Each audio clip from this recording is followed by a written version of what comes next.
বলছে যে শুনি নারদ কি বলে, যেই না বলেছে হে নারদ তুমি কি গুরুচরণ আশ্রয় করেছো, তখন দেবর্ষি নারদের মন বড় খারাপ হয়ে গেল। কেন খারাপ হয়ে গেল? যেটা ভগবান প্রশ্ন করছে তুমি গুরুচরণ আশ্রয় করেছো কিনা, ঠিক তখনই আমার নারদের মনটা খারাপ হয়ে গেল। কেন খারাপ হলো বলতে পারেন বাবা, কেন খারাপ হলো? দেবর্ষি নারদের মন খারাপ হয়ে গেল কেন? ভগবান যখন জিজ্ঞাসা করলো তুমি কি গুরুচরণ আশ্রয় করেছো, ঠিক তখনই নারদের মন খারাপ হয়ে গেল। বলছে হ্যাঁ প্রভু আমি গুরুচরণ আশ্রয় করেছি। তবে তোমার মন খারাপ কেন নারদ? বলছে আচ্ছা বলো তুমি কার কাছে গুরুচরণ আশ্রয় করেছো? এই যে নারদের মন খারাপ হয়ে গেল, বলছে প্রভু আমি শেষে এক পাটুনির কাছে গুরু মন্ত্রে দীক্ষিত হয়েছি। এই যে পাটুনি বলছে, গুরু যাকে ভজলো তাকে আবার পাটুনি বলছে। এই যে নারদের হয়ে গেল গুরু নিন্দা, আর গুরু নিন্দা হচ্ছে মহাপাপ। ঠিক তখনই আমার ভগবান বলছে ওরে নারদ তুমি পাটুনিকে গুরু চরণ করেছো, আবার তুমি এখনই গুরু নিন্দা করলে। আর তুমি তো জানো না নারদ গুরু নিন্দা হচ্ছে মহাপাপ। আমি তোমাকে অভিশাপ দিলাম এই গুরু নিন্দার ফলে তোমাকে 84 লক্ষ জনি ভ্রমণ করতে হবে। নিতাই গৌর হরি।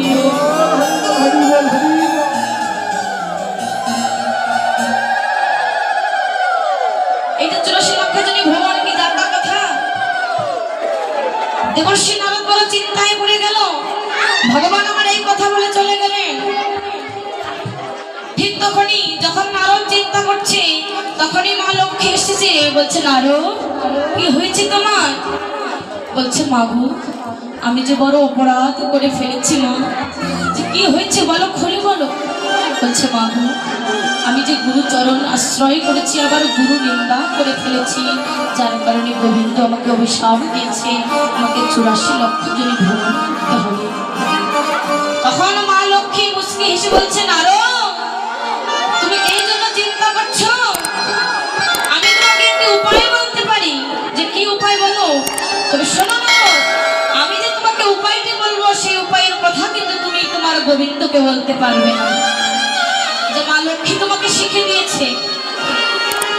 বলছে মা বলো কি উপায়? বলছে দেবর্ষি নারদ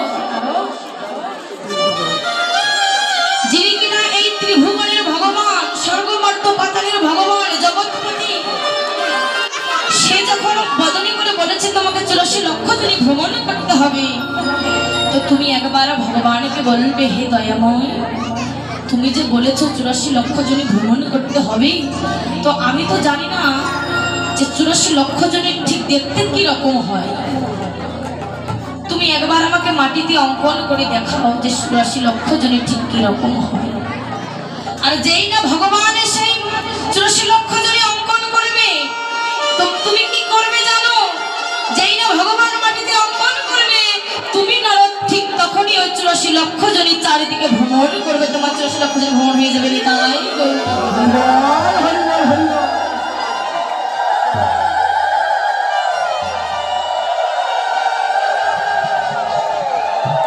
নারদ যখন এইভাবে ভগবানকে বলেছে হে গোবিন্দ 84 লক্ষ জনি মাটিতে একবার অঙ্কন করে দেখাও আমি কেমন সেটা দর্শন করব।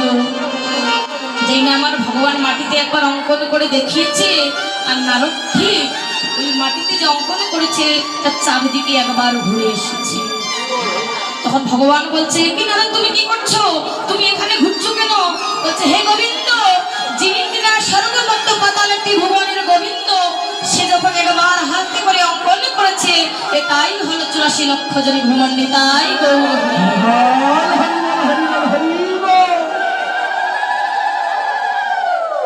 তখন ভগবান বলছে নারদ তুমি ঠিক বলেছো, আচ্ছা বলো তো এই উপায়টি তোমাকে কে বলে দিয়েছে? মা লক্ষ্মী কিন্তু আগেই নারদকে বলেছে তোমার গোবিন্দকে বলা যাবে না, কিন্তু ভগবান যখন প্রশ্ন করেছে ভক্ত কি আর না বলে থাকতে পারে, তখন বলেছে হে গোবিন্দ আমি যখন চিন্তা করছিলাম তখন মাতা লক্ষ্মী আমাকে এই সমাধান দিয়েছে। তখনও বলেছে নারদ তুমি তো তোমার পাপের ভাগি থেকে মুক্ত হলে, এবার ডেকে আনো তোমার মা লক্ষ্মী কোথায়? উপস্থিত হলো, বলছে হে রাম, হে মহালক্ষ্মী, তুমি জেনে শুনে নারদের অপরাধটা নিজের কাঁধে নিলে। তবে সেটা লক্ষ্মী, আমি তোমাকে অভিশাপ দিলাম, যে কারণে তুমি নারদকে উপায় বলে দিয়েছ, তার শাস্তি না পেয়ে তুমি তাকে উপায় মেরে বলে দিয়েছ। আমি ভগবান তোমাকে অভিশাপ দিলাম যে মর্তধামে বিশেষ দিনে যে তোমাকে গ্রহণ করবে, সে ওই দিনে পাপ গ্রহণ করবে না। তাই গৌর হরি।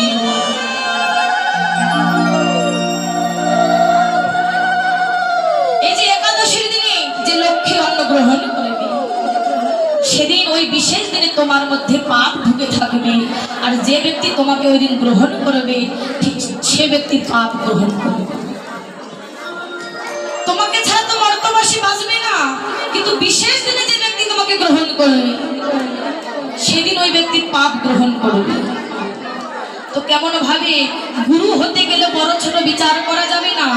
যাকে একবার গুরু ভজন করো না কেন, গুরু নিন্দা কিন্তু করা যাবে না। তাই আজকে আমার ভগবান নিজে আচরণে ধর্ম অপরকে শেখাচ্ছে। সচী মাতাকে প্রণাম করলো, বলছে হে সচী মাতা, আমি যে সুরধরি গঙ্গার তীরে দাঁড়িয়ে হরি নামের খেলা খেলি, কারণ সেখানে আমার ভক্তের চরণ ধুলি থাকে। আমার ভক্তের চরণ ধুলি আমি নিজ অঙ্গে মেখে অনেক আনন্দ পাই, অনেক সুখ পাই। মাগো, তুমি আমাকে যেন আর বাধা দিও না।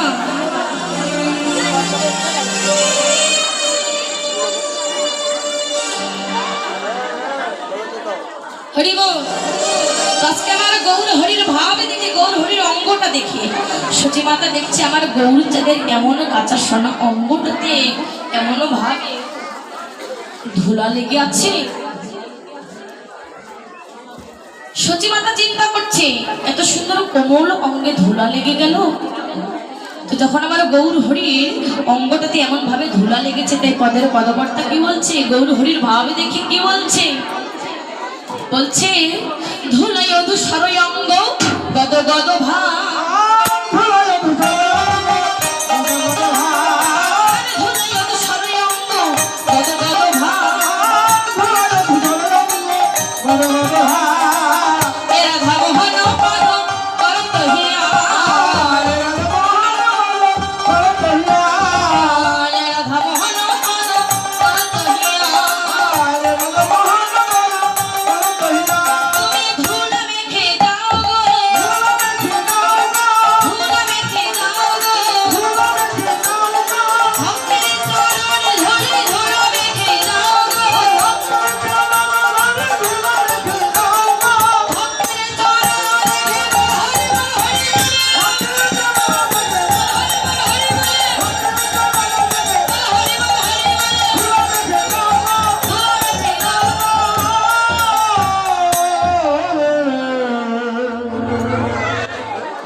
এরাদা মোহন পদ করত হিয়াস। এই ধুলায় অধূসর অঙ্গ গদ গদ ভাব, এ রাধা মোহন পদ করত হিয়াস। তো বাবা, এখানে আমাদের গৌরচন্দ্রিকা বিশ্রাম নেবে। আমরা তখন ছিলাম মধুময়